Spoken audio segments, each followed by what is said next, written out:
Hi, so today I'm going to talk about my recommendation for my dissect paper on food insecurity.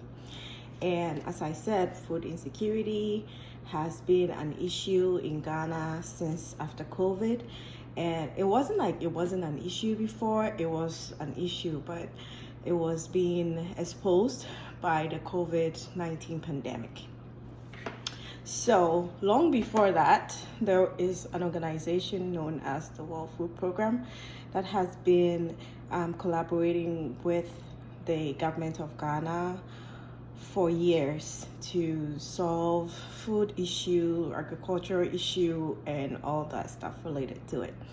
And this organization and the government of Ghana have always come up with initiatives such as school feeding programs. I have a few here. So we have One District, One Factory, Planting for Food and Jobs, and the Livelihood Empowerment Against Poverty program. These are all initiatives that are under the Sustainable Development Goal 2. And to be honest, those initiatives are always good in the beginning, but what they fail to communicate to the people is the goal, the reason behind these initiatives.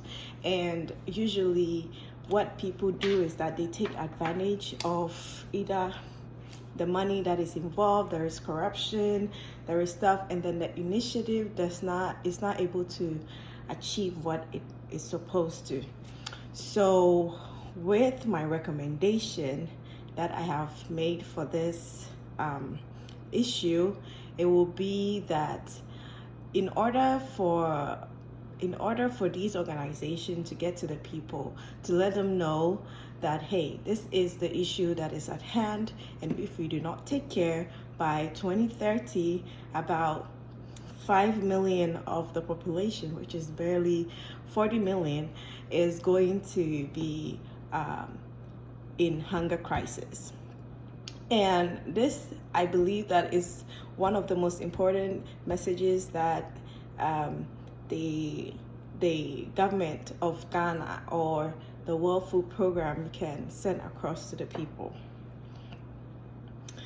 For my recommendation, I combined Selna Richmond and Lukakovic framework on collaborative efforts, and I also included the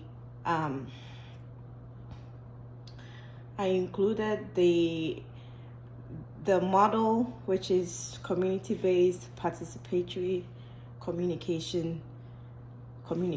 So for this recommendation, there is going to be a community-based participatory communication center, CBPC. This CBPC is going to be like a place where people can come to for information, or whatever information that is brought into the country about initiatives and why it is being done in the first place. This is going to come to that place and is going to be broken down into smaller bits where the message can be well understood by the people. This is going to create some kind of a protection against that language barrier or the cultural barrier that surrounds certain words or certain actions or certain things. So within this center, there is going to be some kind of an artificial intelligence that could tell the people how far this issue has developed into and how long it can go if nothing is done. This is also in a way going to empower the youth and the women, especially as Ethan said, younger people are more interested in getting to solve things for the future generation. So with something like that going on, the younger people would want to know some ways that they can adapt to kind of help mitigate this issue. And this is not new. The youth of Ghana have always been involved in things that always help to like change the way things are going if it's going into the wrong direction. So I think that is going to work perfectly with the youth. And also in my recommendation, I talked about a model farm which could be associated to these centers, and these model farms are going to be there to serve as an experimental farming for youth who want to be involved in sustainable farm practices.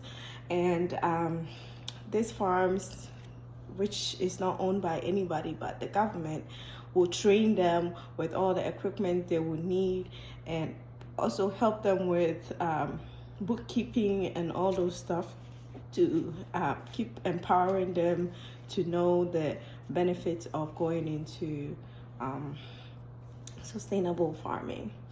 I believe that this initiative or this recommendation, if adopted by the government, is going to not only get the keen interest of the youth or the women, but it's going to bring a lot of economic benefits to the people who are always complaining that there are no jobs in the country. It's going to provide jobs for them, and also it's going to tackle the issue at hand, which is food insecurity.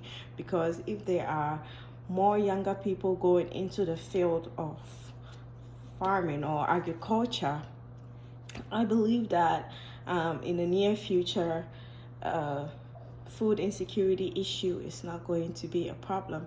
And also, younger people are more interested in how they can improve the things they do for the future. So talk about something like different ways of preserving food, different ways of processing their crops and produce, and different ways of extending the lifespan of their produce so that it can last longer for people, and also try to mitigate this issue of food insecurity that is going to arise in the future.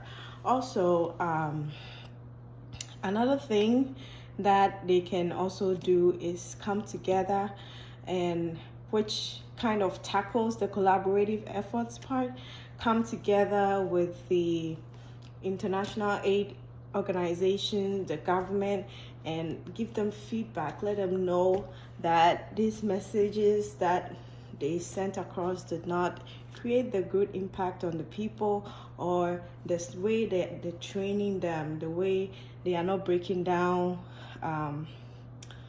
their communication is impacting the people. So there should be room for improvement, or all those things that should be created. That should be something that the government can give way to, which is the feedback mechanism, so that people can share the things that are working for them and the things that are not working for them. Yeah, so I guess this is it for my recommendation. I used a more collaborative approach, which was suggested by Selna Richmond and Lukakovic's crisis communication framework, and I also adapted the community-based participatory communication, which is going to create the centers where these collaborative initiatives are going to happen. And yeah, so thank you.